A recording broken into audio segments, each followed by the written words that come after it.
Autorità e gentili ospiti, grazie innanzitutto per essere venuti. Una giornata che è piuttosto calda e cercheremo naturalmente di ridurre al massimo i tempi di esposizione al sole. Devo portare il saluto e le scuse per la sua assenza da parte dell'assessore dei lavori pubblici, vero padrone di casa, titolare quindi del demanio idrico della Regione, che per impegni istituzionali che vedono impegnato l'intero governo regionale stamattina in consiglio, chiaramente non può essere con noi. Che cos'è la manifestazione di oggi? Due cenni di storia estremamente rapidi. Nel 1999, anzi tra il 1998 e il 1999, l'ente autonomo del Flumendosa, che per anni aveva condotto una sperimentazione molto importante con un impianto pilota di potabilizzazione, cessata questa attività, doveva decidere di rottamare l'impianto. In quel momento era in partenza per Sarajevo il 151esimo Reggimento Fanteria Sassari e si trovava in quel periodo a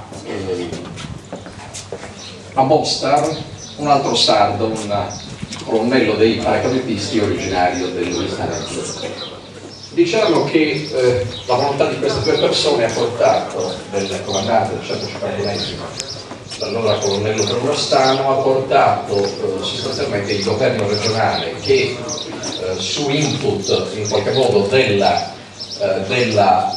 dell'ente autonomo Flumendosa stanziò, a valere sui fondi della cooperazione internazionale, la legge 1996, stanziò dei fondi appunto per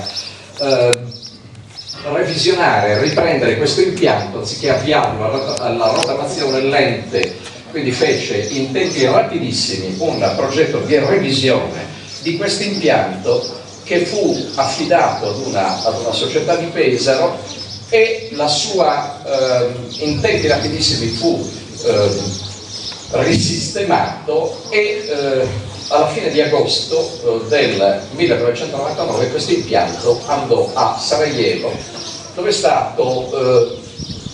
stato montato in località Sombulovac, dove 3.500 persone profughe da Sarajevo, dalla città di Pale, nelle vicinanze della città di Pale, dove 3.500 persone profughe da Sarajevo trovarono nell'impianto di potabilizzazione una fonte di produzione di acqua potabile che è servita evidentemente per rendere meno difficili le loro condizioni di vita.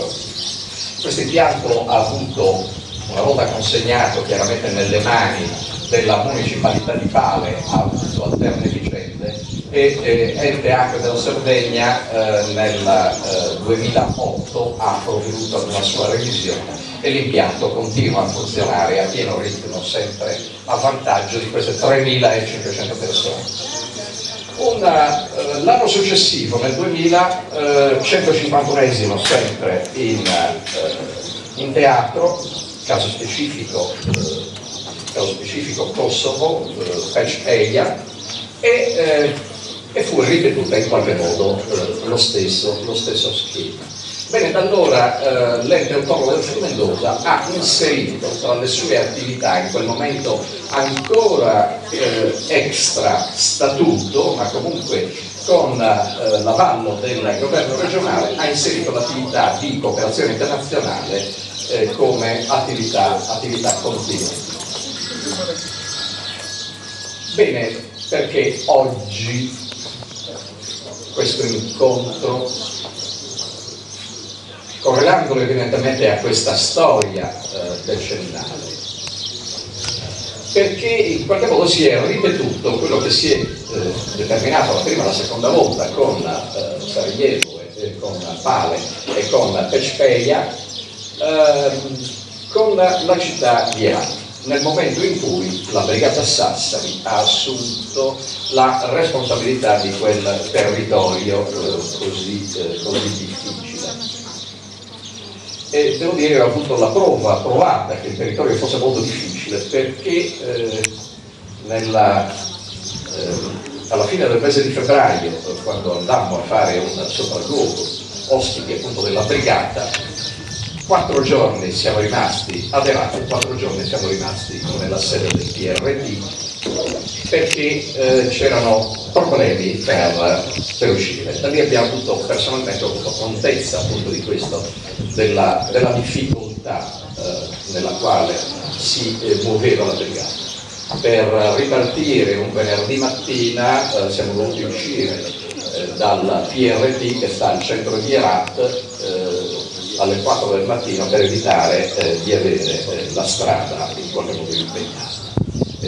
Per la prima volta in vita mia ho messo giubbetto antiproiettile, il casco in Kevlar e sui lince appunto ho avuto questa esperienza di trasporto. Tutto questo